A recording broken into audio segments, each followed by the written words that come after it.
Hi guys! Maganda ring gabi. Welcome back pa dito sa Gandara SRU channel for showbiz update. Andito na naman nga po akong muli nagbabalik. Ang nagmamaganda ninyo kachismosang Kim Pao. Wala na nga pong iba ang lukaret na si Gandara upang maghatid sa inyo ng latest update and fresh happenings patungkol kina Kim Chiu and Paula Avellino. And para nga sa gabing ito, bago matapos ang buwan, meron tayong napakagandang ayuda. Grabe naman talaga nga ito. Pati kayo mabubulaga at mas giging masaya bago po kayo matulog ngayong gabi. Syempre meron po tayong pampapuyat. Charot, hindi. Pero syempre meron tayong pambaon para ito yung inyong mapanaginipan. Huy! Anyway, bago tayo mag-start sa mga di pa nakaka-subscribe sa ating channel, pakiclick lang po tayo ng subscribe button at notification bell na nariyan sa baba para mag-updated po kayo at ma-notify tuwing mayroon po tayong bagong chika at balita hinggil sa Kim Pao. Basta mga balita na may kinalaman po kina Kim Chiu and Paula Avellino, sagot na po natin yan. And bilang panimula, narito nga po ang ating napakagandang balita. Huy, panimula talaga agad-agad. Ora-orada na wala na pong paligoy-ligoy kasi alam ko na inyong ikatutuwa yung balita natin to. Bongga. Di may kinalawan. Sobrang excited ko. Ayan tuloy. Nasa shortcut. Nasaan siya na guys ha? Sobrang masaya lang talaga ako ngayon. Punong-puno ng kilig at saya ang aking puso. Hoy! Dahil po ito sa larawan na to. Okay? Ayan. Kahit ganyan lang yan. Ay grabe. Mukhang hanggang panaginip ay dala-dala ko to and mukhang kayo rin ay mapapaniginipan na rin ito. Charot lang. Anyway, ayun. Dahil nga sa larawan na to, so mainit ang pinag-uusapan ngayon sa social media kasi nagulat talaga ang lahat. Nambubulaga naman daw kasi ang Kim Pao. Ito kasi, ito yung nag-post to. Una kong nakita ito dito.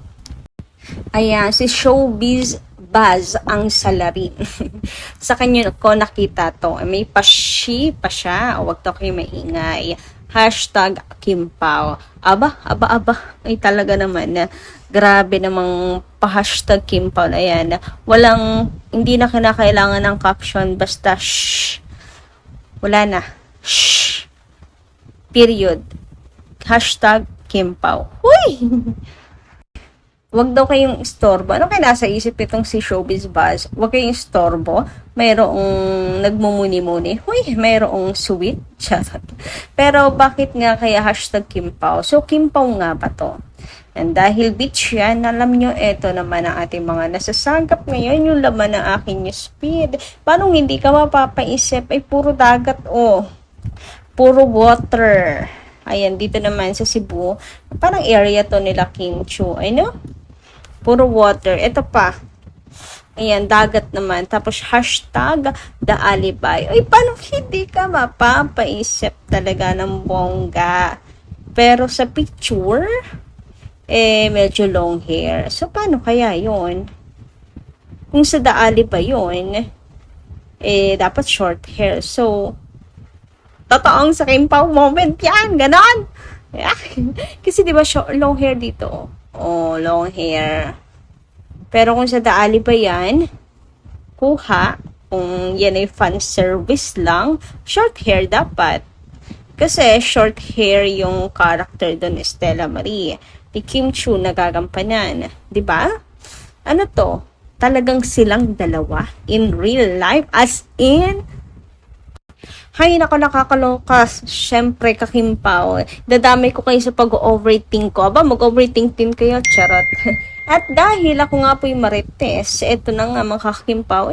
Sayang naman yung aking scholarship na sa School of Marites. Charot. Kung hindi natin gagamitin, so hindi ako mapakali. Di syempre, nag-research ako kung Kim Pao talaga yan. And eto yung nakita ko. Kayo parents ang nakikita ko dito. Aminin nyo, sa Amanpolo ba ito? Ha. Kim on Tanduay night. Uy. nung Aman Polo. So, private nga to. Ngayon lang nalabas. Ganon. Pero sabi, kayo ang nakikita ko. So, not sure. Not sure yung Kim Pao. Pero based sa Nino, mukhang Kim and Paulo nga. Hindi ako magtataka kung yun yung naisip nila na si Kim and Paulo. Kasi kahit ako yung titingin, ang basa ko, si Kim and Paulo siya. Pero dahil anino nga lang, shadow lang talaga siya, madilim, ay hindi kumpirmado. Pero na-leak ka. Kung Kim Pao nga ito, kung ipagpapalagay natin, ay may kinakailangang private moment kung sa Aman Polo. 'Di ba? And long hair pa rin nga nun si Kim Chiu. Tama ba ako? Long hair pa siya nun. 'Di ba? Tapos, nung birthday to ni Paulo, 'di ba? May private moment na ganyan. Kinakailangan pa bang ispilingin? Anong meron sa Kim Pao kung talagang sila nga ito? Ay, grabe. Pero guys, palagay nyo, sila nga kaya? Hirap din kasi mag-assume. Sabihin na nga, dilulo na nga, assumera pa. Pero sabi dito, ayan, wow sila nga, so sweet. Ayan, yung mga comment doon na parang ano nga, nila, na si Kim and Paulo siya. Yung basa nila, posture, shapes ng katawan, ng face, and all. Kim Pao. So, paano ba yan? Magdidilulo na naman tayo. Or hindi na to dilulo, talagang real na real ang Kim Pao. Comment down below. Anyway, dumakon man tayo sa pagbabasa ng comment mula sa ating mga Kim Pao friends na nakasubaybay sa ating channel. Ito ay bilang pasasalamat ko na rin po sa inyo pong pagsubaybay. So, first comment natin mula po kay Ma'am Annalyn. Hikap, thank you so much po sa pakikinig at pakikisubaybay. And kung nakikinig po kayo ngayon, shout out po sa inyo. Sabi niya dito, basta ako, 100% na sila. Bahala dyan yung mga ayaw maniwala dahil nasubaybayan ko si Paulo kung papaano niya titigan si Kim at kung papaano niya hinangad na makatrabaho. Ingat Gandara, maulan. Ayan, at may paparating na naman nga po, nagbabadya na masamang panahon, mga ka-Kim Pao. Tapos si Kim Chiu, may mga events pa na darating. OMG, talaga. Keep safe always, Kimi, ha? Naalala ko na naman yung ano niya. Oo nga, yung nagkaroon ng technical problem. Ingat always, Kim, ha? Sabi naman ni Madam Edita na doon sa Hello Gandara, anong balita? Buntis si Kimi? Wow! Ay, happy kami na pag nagbuntis si Kimi dahil may little Princess Chinita at may little Paulo Avelina na. Happy kami pag totoo. May kapatid na si Aki. Hoy, huwag kang excited, madam. Hindi pa kasal si Kim, oh. Ayun, kasi ano yung paniniwala ko kay Kim. Mataas talaga yung tingin ko kay Kim Chiu. And you know na yun. Basta hindi niya isusuko ang bataan. Hanggat hindi. Ganun yung level talaga ng trust ko kay Kim Chiu. Kaya sa mga nagbabalak dyan, nasiraan si Kim sa akin, ay sorry na lang po kayo, no? Kailan manganganak si Kim if buntis siya? Naku, taon-taon po nanganganak si Kim. Based po sa balita. Di po ba kayo aware? Taon-taon kasi, ganyan yung chika. So, taon-taon din nanganganak si Kim. Ay, naku. Kaya siguro dumadami yung Kim Pao fans. Charot!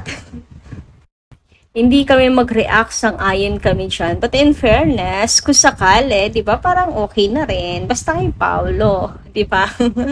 Wala, kumbaga, kung yan yung ichichika nila kay Kim, sa mga fans, parang pabor. Pero ako mananatili sa akin kung stand kay Kim Chiu.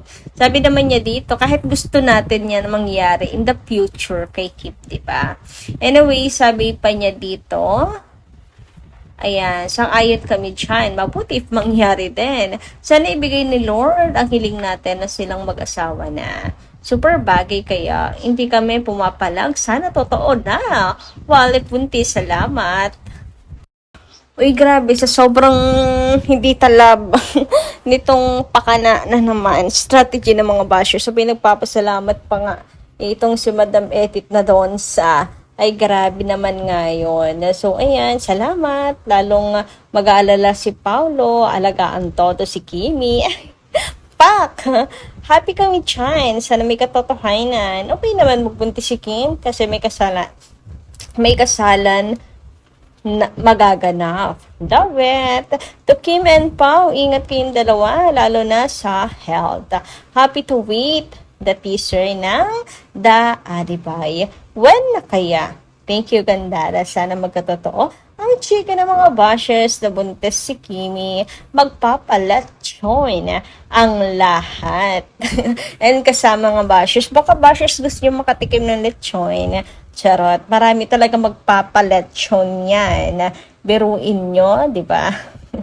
Anyway, guys, hanggang dito lang muna yung ating update at baka lalong masura na yung mga bashers sa atin.